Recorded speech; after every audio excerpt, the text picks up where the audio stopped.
Hello students, how are you. अभी इसके previous class में हम डिस्कस कर रहे थे कि अर्थिंग क्या है, ग्राउंडिंग क्या है, मैग्नेटिज्म का रोल हमारे मेडिसिन में क्या है, एमआरआई क्या है।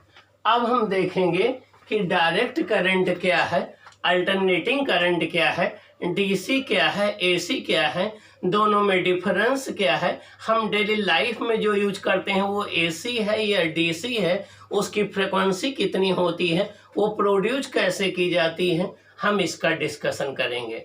आइए हम देखते हैं direct current and alternating current. सबसे पहले अल्टरनेटिंग करंट की बात करें। अल्टरनेटिंग करंट को हम लोग एसी बोलते हैं। क्या बोलते हैं? एसी बोलते हैं, अल्टरनेटिंग करंट। तो चाहे आप एसी बोलेंगे या अल्टरनेटिंग करंट बोलेंगे, दोनों एक ही बात है। तो अल्टरनेटिंग करंट क्या होती है? ऐसी करंट जिसका मैग्नीट्यूड कंटिन्यूअसली चेंज होता रहता है और डायरेक्शन पीरियोडिकली चेंज होती है, उसे हम एसी या अल्टरनेटिंग करंट कहते हैं। ऐसी करंट जिसका मैग्नीट्यूड तो हर एक टाइम चेंज होता रहता है, कंटिन्यूअसली चेंज होता है, लेकिन डायरेक्शन पीरियोडिकली चेंज होती है, उसे हम एसी या अल्टरनेटिंग करंट कहते हैं। आइए देखें, a current whose magnitude changes continuously and direction periodically is called alternating current. वो करंट जिसका मैग्नीट्यूड तो कंटिन्यूअसली हर समय चेंज हो, लेकिन डायरेक्शन पीरियोडिकली चेंज हो, उसे हम अल्टरनेटिंग कहते हैं। It is produced by AC generator और एसी डायनामो। इसे हम एसी जनरेटर से या एसी डायनामो से पावर प्लांट में प्रोड्यूस करते हैं। इसे हम पावर प्लांट में एसी डायनामो से या एसी जनरेटर से प्रोड्यूस करते हैं। आइए देखिए ये अल्टरनेटिंग करंट का ग्राफ है। टाइम के साथ और करंट के बीच में ग्राफ प्लॉट किया गया है। आप देखिए इसका मैग्नीट्यूड कैसे चेंज है। यहाँ जीरो है, जीरो से फिर इंक्रीज हो रहा है, मैक्सिमम हुआ जिसको हमने प्लस आई नॉट बोला है, फिर मैग्नीट्यूड डिक्रीज हो रहा है, यहाँ पर आकर के मैग्नीट्यूड जीरो हो गया, फिर अपोजिट डायरेक्शन में इंक्रीज हो रहा, यहाँ पर मैक्सिमम हो गया, फिर डिक्रीज हो रहा, फिर यहाँ जीरो हो गया। ये एक साइकिल कहलाएगा, एक साइकिल कंप्लीट हो गई। ये पॉजिटिव हाफ साइकिल है, ये निगेटिव हाफ साइकिल है। और पॉजिटिव हाफ साइकिल में करंट एक डायरेक्शन में होती है, निगेटिव हाफ साइकिल में करंट की डायरेक्शन चेंज हो जाती है। देखिए ये कोई एक रजिस्टर है, ये प्लस टर्मिनल है, ये माइनस टर्मिनल है। पॉजिटिव हाफ साइकिल में करंट की डायरेक्शन ए से बी होगी, निगेटिव हाफ साइकिल में करंट डायरेक्शन बी से ए हो जाएगी। तो बार बार ये पोलैरिटी प्लस माइनस पहले ए प्लस में है, बी माइनस में है, फिर ए माइनस में, बी प्लस में हो जाएगा। बार बार ये प्लस माइनस की पोलैरिटी चेंज होती जाती है और करंट की डायरेक्शन चेंज होती जाती है। देखिए एक साइकिल में ये एक बार प्लस जब था तो करंट यहाँ ए से बी गई, जब माइनस था तो करंट बी से ए आई। तो पोलैरिटी लगातार चेंज होने रहने से करंट की डायरेक्शन क्या होती है? चेंज होती रहती है। क्या? करंट की डायरेक्शन चेंज होती रहती है। तो मीन्स जो अल्टरनेटिंग करंट होती है उसका ये जो टर्मिनल होते हैं प्लस और माइनस, ये फिक्स नहीं होते हैं, ये चेंज होते रहते हैं। यहाँ पर ये प्लस है, ये माइनस है, तो करंट की डायरेक्शन ए से बी में है, बाद में ये प्लस हो जाता है, ये माइनस हो जाता है, करंट डायरेक्शन बी से ए हो जाती है। तो करंट की डायरेक्शन ए से बी, बी से ए से बी, बी से ए, बी से ए से बी, ये करंट की डायरेक्शन लगातार चेंज होती रहती है। जब ये पॉजिटिव हाफ साइकिल है तो ए से बी जाएगी, निगेटिव हाफ साइकिल है तो बी से ए आएगी। तो इस तरीके से करंट की डायरेक्शन कंटिन्यूअसली चेंज होती रहती है। ओके, तो दो बातें होती हैं, एक तो मैग्नीट्यूड चेंज हो रहा है कंटिन्यूअसली और डायरेक्शन पीरियोडिकली चेंज हो रही है। ये पूरा एक साइकिल कहलाता है। इसमें जितना टाइम लगता है वो टाइम पीरियड कहलाता है इस अल्टरनेटिंग करंट का। The polarity of positive and negative of AC changes, therefore direction of current also changes। जो अल्टरनेटिंग करंट होती है उसकी पोलैरिटी ये प्लस और माइनस फिक्स नहीं होती है, ये कंटिन्यूअसली चेंज होती रहती है। और आपको पता है कि करंट हमेशा प्लस से माइनस की तरफ फ्लो करती है। तो जब ये प्लस होगा ये माइनस होगा तो करंट की डायरेक्शन ए से बी होगी, जब ये माइनस ये प्लस हो जाए करंट की डायरेक्शन बी से ए हो जाएगी। तो पोलरिटी कंटिन्यूसली चेंज होने की वजह से डायरेक्शन जो है चेंज होती है, इसीलिए इसे बाई डायरेक्शनल करंट भी कहते हैं। क्या कहते हैं? बाई डायरेक्शनल करंट भी कहते हैं। तो वो करंट जिसका मैग्नीट्यूड कंटिन्यूसली चेंज हो, डायरेक्शन पीरियोडिकली चेंज हो, उसे अल्टरनेटिंग करंट या बाई डायरेक्शनल करंट कहते हैं। बाई डायरेक्शनल करंट वो होती है जो दोनों डायरेक्शन में फ्लो करती है, प्लस से माइनस फिर प्लस से माइनस, उसे हम बाई डायरेक्शनल करंट कहते हैं। आइए देखें डीसी क्या है या डायरेक्ट करंट क्या है। डायरेक्ट करंट या डीसी, डायरेक्ट करंट देखिए क्या है, द करंट विच है fixed magnitude and direction is called direct current. वो करंट जिसका मैग्नीट्यूड फिक्स होता है, वो टाइम के साथ चेंज नहीं होता है। आप देखिए डायग्राम में ये इसका मैग्नीट्यूड आई नॉट है, तो लगातार इसका मैग्नीट्यूड देखिए आई नॉट बना हुआ है, टाइम के साथ चेंज नहीं हो रहा। तो ये क्या है? डायरेक्ट करंट है। दूसरी बात, इसकी पोलरिटी फिक्स होती है। यहाँ ए प्लस बन गया, बी माइनस बन गया, तो हमेशा ए प्लस बना रहेगा, बी माइनस बना रहेगा, ये पोलरिटी नहीं चेंज होगी। और करंट की डायरेक्शन हमेशा ए से बी ही फ्लो करती रहेगी, वो ए से बी से ए नहीं होगी। तो दो बातें हैं, एक तो मैग्नीट्यूड नहीं चेंज होता है, फिक्स रहता है डायरेक्ट करंट का, दूसरी डायरेक्शन इसकी फिक्स रहती है, डायरेक्शन नहीं चेंज होती है। तो वो करंट जिसका ना तो मैग्नीट्यूड चेंज हो ना डायरेक्शन चेंज हो, दोनों टाइम के साथ फिक्स रहता है, उसे हम डायरेक्ट करंट बोलते हैं या डीसी बोलते हैं। डायरेक्ट करंट या डीसी किससे मिलती है? बैटरी से मिलती है, सेल से मिलती है, डीसी जनरेटर से मिलती है, इनसे मिलती है। Its polarity remains fixed and does not change with time. Direct current की पोलरिटी फिक्स रहती है, वो टाइम के साथ चेंज नहीं होती है। It is obtained by battery cell और डीसी जनरेटर। इसको हम बैटरी सेल या डीसी जनरेटर से ऑब्टेन करते हैं। Since its magnitude does not change, its frequency zero. इसका मैग्नीट्यूड नहीं चेंज होता है तो इसकी फ्रिक्वेंसी कितनी होती है? जीरो होती है। क्या होती है? फ्रिक्वेंसी जीरो होती है। It is used for magnetic effect of electric current. Ousted experiment में जो करंट यूज की गई थी वो डीसी करंट ही है। एसी करंट से magnetic effect of electric current नहीं शो होता है।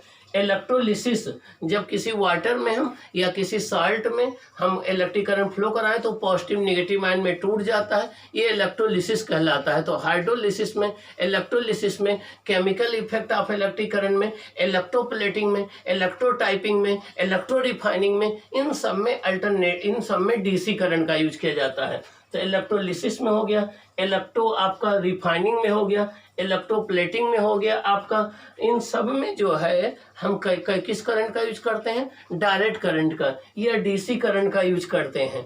और बड़ी मज़ेदार बात, डीसी करंट के साथ आप ट्रांसफार्मर का यूज नहीं कर सकते हैं कि ट्रांसफार्मर का यूज कर करके डीसी वोल्टेज को कम और ज़्यादा कर दीजिए, क्योंकि डीसी करंट का वोल्टेज तो फिक्स रहता है। जब वोल्टेज फिक्स रहता है तो इनके साथ जो है ट्रांसफार्मर का यूज नहीं किया जाता, जबकि अल्टरनेटिंग करंट के साथ ट्रांसफार्मर का यूज किया जा सकता है।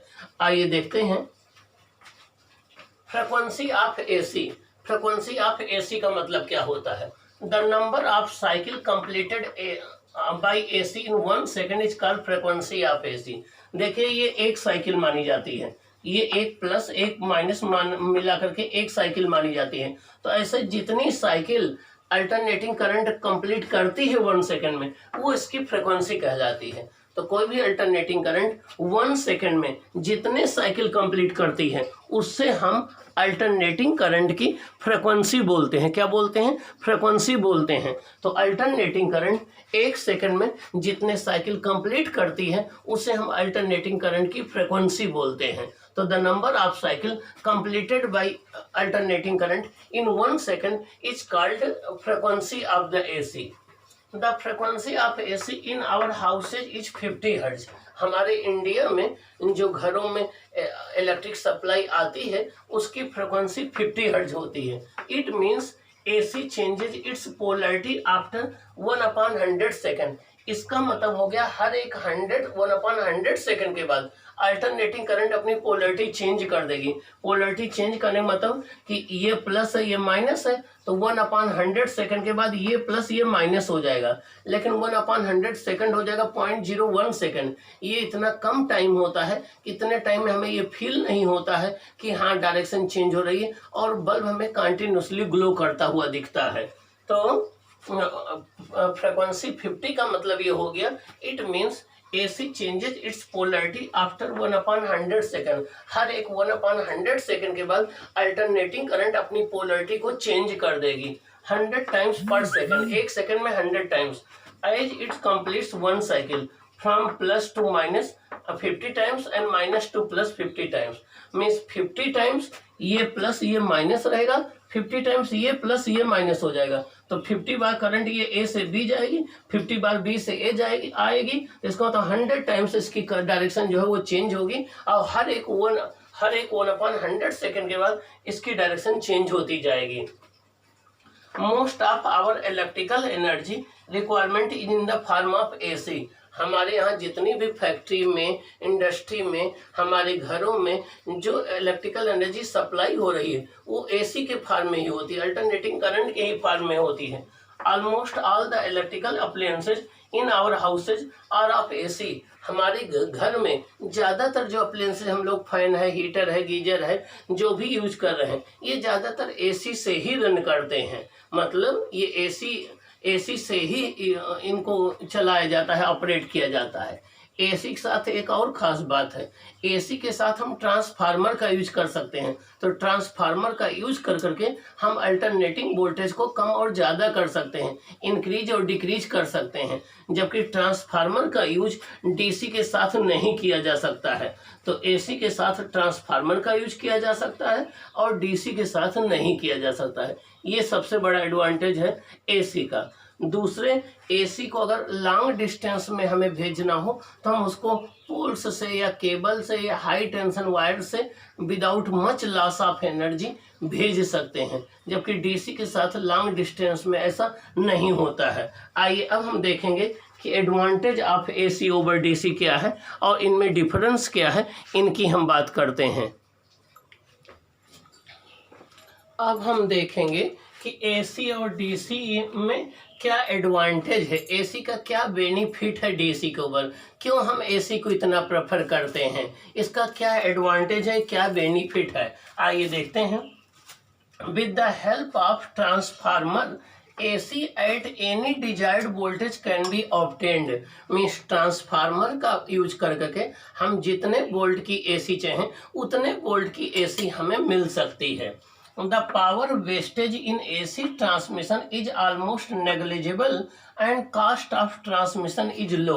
जब हम AC को एक जगह से दूसरे जगह भेजते हैं पोल्स के द्वारा तो इसमें जो पावर लॉस होता है, पावर वेस्टेज वो कम होता है और इसका कास्ट जो है वो लो आता है।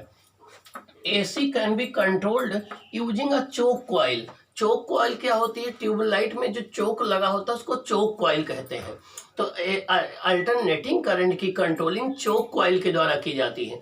चोक कॉइल अल्टरनेटिंग करंट को कंट्रोल भी कर देती है, पावर लॉस भी नहीं करती है। And energy loss is very small, whereas DC can be controlled using ohmic resistance which involves huge loss of energy. जो डायरेक्ट करंट या DC करंट की कंट्रोलिंग ओमिक रेजिस्टेंस के द्वारा की जाती है, जिसमें जूल हीटिंग होती है, तो ढेर सारी इलेक्ट्रिकल एनर्जी हीट के रूप में वेस्ट हो जाती है। जबकि अल्टरनेटिंग करंट की कंट्रोलिंग चोक कॉइल से की जाती है, जिसमें इलेक्ट्रिकल एनर्जी का लॉस वेरी स्मॉल होता है और हम आसानी से उसको एक जगह से दूसरी जगह भेज सकते हैं। When required AC can be changed in DC। जहाँ जरूरत पड़ती है AC को हम DC में रेक्टिफायर का यूज करके चेंज कर सकते हैं और DC को AC में इन्वर्टर का यूज करके चेंज कर सकते हैं। तो AC को DC में चेंज करने के लिए रेक्टिफायर का यूज करते हैं, जहाँ जरूरत पड़ती है वहाँ पर हम AC को DC में चेंज कर सकते हैं। AC machine are very easy to handle and durable. जो AC के डिवाइस से जाती हैं, चाहे वो फैन हो, चाहे मोटर हो, चाहे गीजर हो, चाहे जो हो, उसका जो है उसको हैंडल करना, ऑपरेट करना ज़्यादा आसान होता है। वो ड्यूरेबल ज़्यादा होते हैं, वो टिकाऊ ज़्यादा होते हैं, कंपैक्ट होते हैं और उनकी मेंटेनेंस उनका ईजी होता है जो AC डिवाइसेज होती हैं। अब ये तो रहा AC का एडवांटेज। ठीक ना। लेकिन इसके डिसएडवांटेज भी हैं। पहला डिसएडवांटेज है कि AC is more dangerous than DC.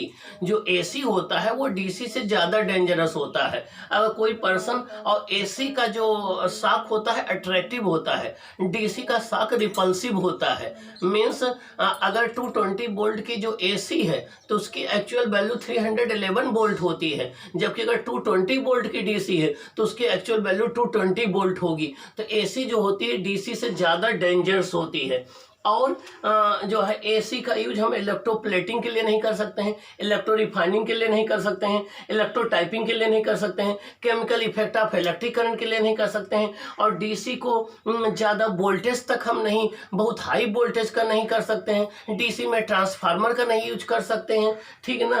तो एसी का यूज हम जो है एसी को हम इलेक्ट्रोप्लेटिंग के लिए, इलेक्ट्रो रिफाइनिंग के लिए, इलेक्ट्रोलिसिस के लिए नहीं यूज कर सकते हैं। ये इसके डिसएडवांटेज है। अब हम देखेंगे एसी और डीसी में डिफरेंस क्या है, फिर एसी जनरेटर क्या है इसकी हम बात करेंगे, और डीसी जनरेटर क्या होते हैं, कैसे उनको हम प्रोड्यूस करते हैं। ओके।